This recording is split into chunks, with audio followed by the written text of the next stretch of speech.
3 days before my sister's wedding, my mother offered me $500 to stay home. What she didn't know was that I was about to decide whether hundreds of millions of dollars changed hands for the groom's own company. If you've ever been underestimated by the people who were supposed to believe in you first, hit subscribe right now. Like this video, because what happens in that ballroom is the kind of quiet, devastating justice you don't see coming. Let's get into it. My name is Megan Collins. I'm 30 years old. And for 8 years, my own family believed I was barely scraping by. The call came on a Tuesday morning. My mother's voice was light, almost cheerful, the way people sound when they've rehearsed something and convinced themselves it's reasonable. "It's better if you don't come," she said. "His family is very polished. We don't need anyone asking uncomfortable questions about what you do for a living." I sat there with my laptop open in front of me. On the screen was an acquisition agreement. Page 1, the name of a company my investment team had spent 4 months negotiating to buy. The groom's company. My mother kept talking, oblivious. She explained that my sister had worked too hard to marry into that kind of family, and didn't need her struggling younger sister showing up in an old car, making people uncomfortable. Then she said the line that almost made me laugh out loud. "Take the 500. Buy yourself something nice. Just give your sister one day where she doesn't have to explain you." I didn't laugh. I said, "I'll think about it." But I already knew I was going. The only real question left was what would happen when someone at that wedding finally recognized who I actually was. For 8 years, I'd let my family believe almost anything they wanted. They thought my modest apartment meant failure. My old sedan meant I had no money. The consulting work I mentioned barely covered my bills. What they didn't know was that I'd founded Beacon Tech, one of the most aggressive private technology groups in the Northeast. They definitely didn't know that come Monday morning, I would help decide whether their future in-law's entire company got bought out from under them. I hadn't hidden my success out of shame. I hid it because the first time my family found out I was doing well, they treated my bank account like a group project. 8 years earlier, Beacon was 4 engineers, 2 folding tables, and a rented office above a printing shop. The moment I mentioned closing our first serious contract at a family dinner, the requests started rolling in. One relative needed help with a car. Another wanted funding for a business idea. My mother suggested I start paying for family vacations, since I was the independent one. My older sister just laughed when I pushed back. "Relax, Megan. It's not like you're building Microsoft." That sentence taught me everything I needed to know. They didn't want to understand what I was building. They wanted my success to fit neatly into the role they'd already assigned me. So I stopped explaining. When we raised funding, I said work was steady. When we opened a second office, I said I was consulting. When I became wealthy on paper, I kept the old car and the ordinary apartment and let them fill in the rest of the story themselves. Eventually, my sister became the successful daughter. I became Megan, the strange younger sibling who never quite figured things out. For a while, that arrangement actually worked in my favor. Nobody asked me for investments. Nobody attached themselves to my career. But I was about to learn exactly what people say about you once they've decided you're beneath them, and I was about to hear it from the one person who had no idea I controlled his entire future. Then my sister met Martin Hale. Martin was a senior executive at Hale Systems, a family-run enterprise software company built by his father. The moment my mother learned whose family Martin belonged to, my sister's relationship transformed into something closer to a coronation. Every dinner became an education in Martin's connections, his career trajectory, his family's money. My mother even asked me not to mention my apartment around them, worried they'd think we had financial problems. The irony arrived 6 months before the wedding, when Beacon's corporate development team flagged Hale Systems as an acquisition target. Strong software, loyal customers, but weak management, aging infrastructure, and shareholders quietly looking for an exit. It was a good fit for one of our most profitable divisions. I almost walked away from the deal entirely, purely because of Martin. My general counsel talked me out of it. Personal discomfort wasn't a legitimate reason to pass on a sound acquisition. So I stepped back from the early negotiations while our bankers and lawyers structured the deal through a Beacon-owned acquisition entity. Hale's executives knew a strategic buyer was circling. Only a small group knew exactly who was behind it. Martin wasn't one of them. Meanwhile, he was telling everyone the sale would make his family richer and his own career bigger. Neither he nor my sister had any idea that the woman they considered too embarrassing to invite to the wedding had final approval over the entire transaction. The night after my mother's call, I laid out a simple navy dress I already owned. No diamonds. No chauffeured car. Accepting their version of what success was supposed to look like wasn't something I was interested in. Then I printed one document and slid it into a black leather folder, a governance memorandum listing the executives Beacon intended to retain after closing. Martin's name wasn't on it. I remember thinking, if this family only respects status, I wonder what happens when the person they humiliated turns out to control the very status they worship. On the morning of the wedding, 3 messages came in from my mother before 8 a.m. Please don't make this difficult. Then a $500 payment notification. Then the one that actually stung. Your sister agrees this is best. I sent the money back without a word of explanation. There was nothing left to say. I got dressed, picked up the black leather folder, and drove to the estate, my old silver sedan looking almost comical next to the row of imported cars along the circular drive. I wasn't nervous about the cars. I was about to find out my name had been erased entirely from the one place that mattered. The seating chart didn't have me anywhere. Not misplaced. Not moved to another table. Removed. Completely. A coordinator approached, wearing the careful smile people use when they sense trouble but don't understand it yet. Can I help you find your table? I'm the bride's sister. She checked her tablet twice. I'm sorry, I don't see. That's okay, I said. I expected that. My mother spotted me from across the hall and closed the distance fast, smiling at guests the entire way, before hissing through clenched teeth the second she reached me. What are you doing here? Attending my sister's wedding. I asked you not to. You offered me money not to. Her eyes flicked to a nearby couple. Keep your voice down. And there it was, she wasn't upset that she'd hurt me. She was terrified someone important might overhear how she'd treated me. My sister arrived moments later, surrounded by bridesmaids.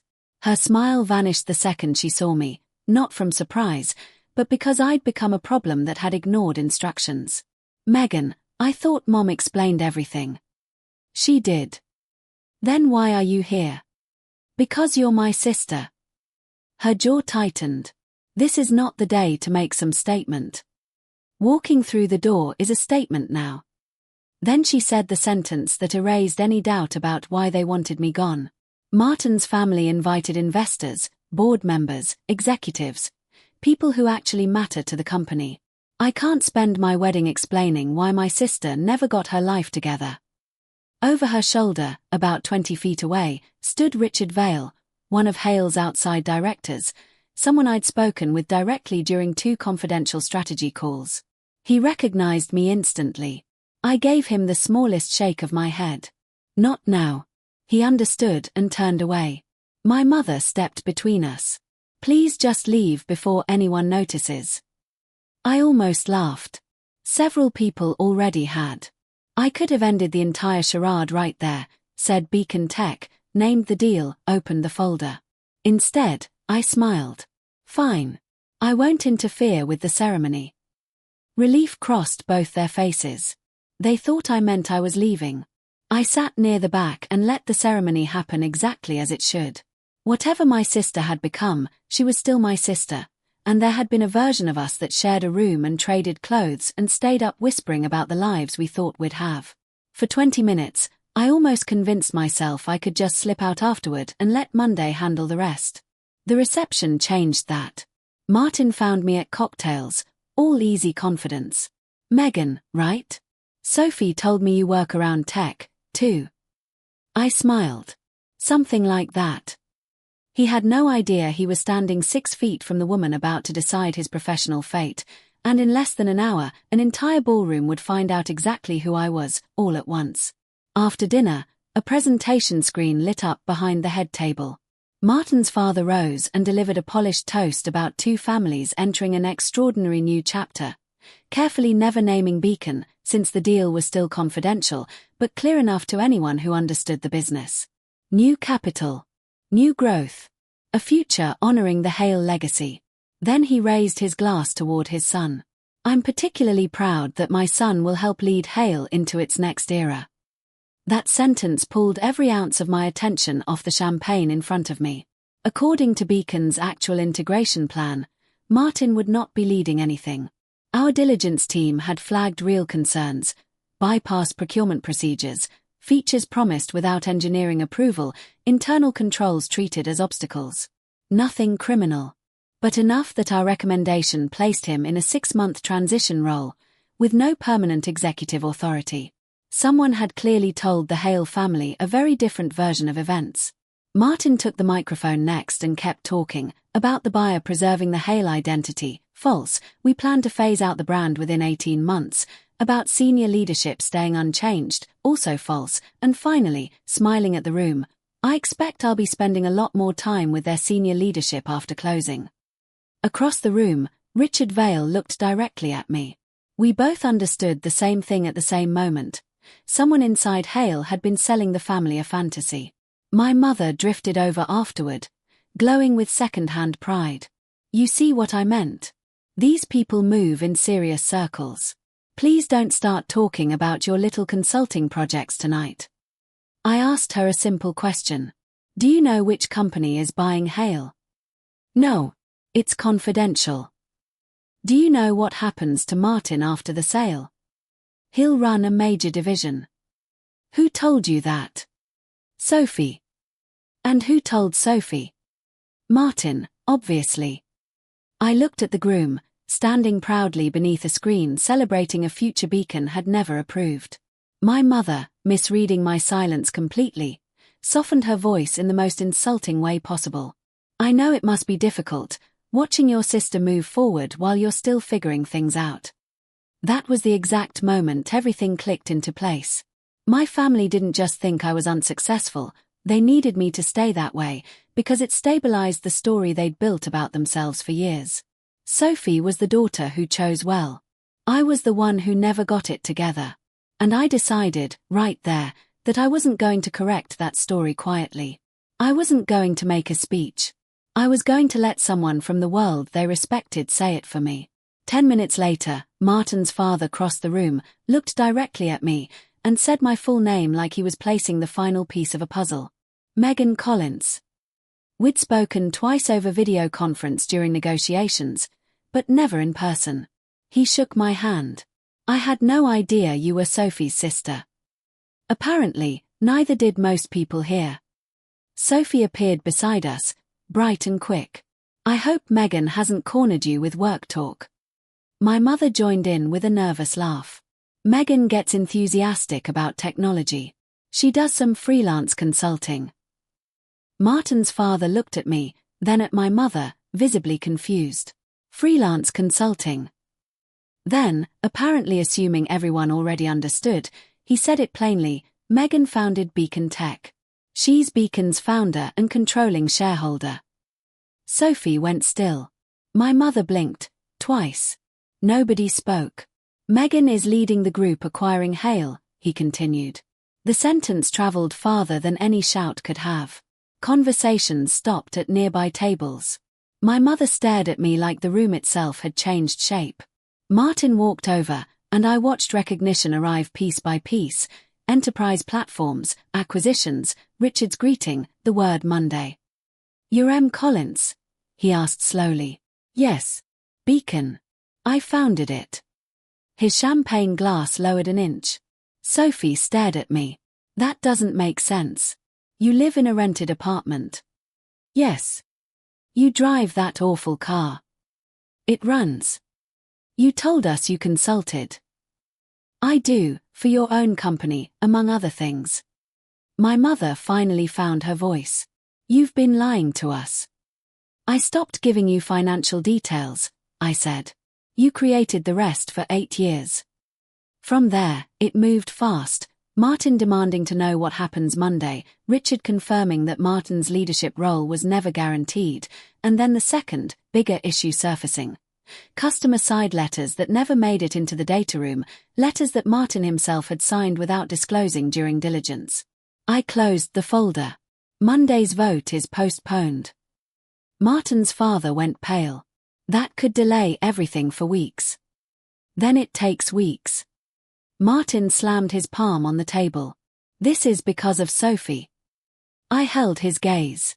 If this were because of Sophie, I'd have killed the deal the day she banned me from your wedding. Instead, my team spent 4 months trying to buy your company at a premium. I separated my personal life from my responsibility. You should have done the same with your disclosures. That was the first moment he looked genuinely defeated. On Monday, the board didn't vote. Diligence took 3 more weeks, the numbers came back worse than represented, and Beacon reduced its offer by roughly 14%. The Hale family accepted the lower number. Martin got his 6-month transition contract, no board seat, no division presidency, and 4 months later, he left for another company entirely. Sophie stayed married to him, and once the fantasy of corporate royalty disappeared, they had to find out whether they actually liked each other. My mother spent months trying to turn my success into her own bragging rights. I let her know, calmly and clearly, exactly how much that cost her credibility with me. I didn't win because 200 guests watched my sister get embarrassed. I won the moment my family finally understood that their approval had no power over the life I'd already built without it. If watching someone get exactly the reckoning they earned felt as satisfying to you as it did living through it for me, hit subscribe for more stories like this one every week. And I want to know, what's the moment someone truly underestimated you, right before finding out how wrong they were? Tell me in the comments. I read every single one.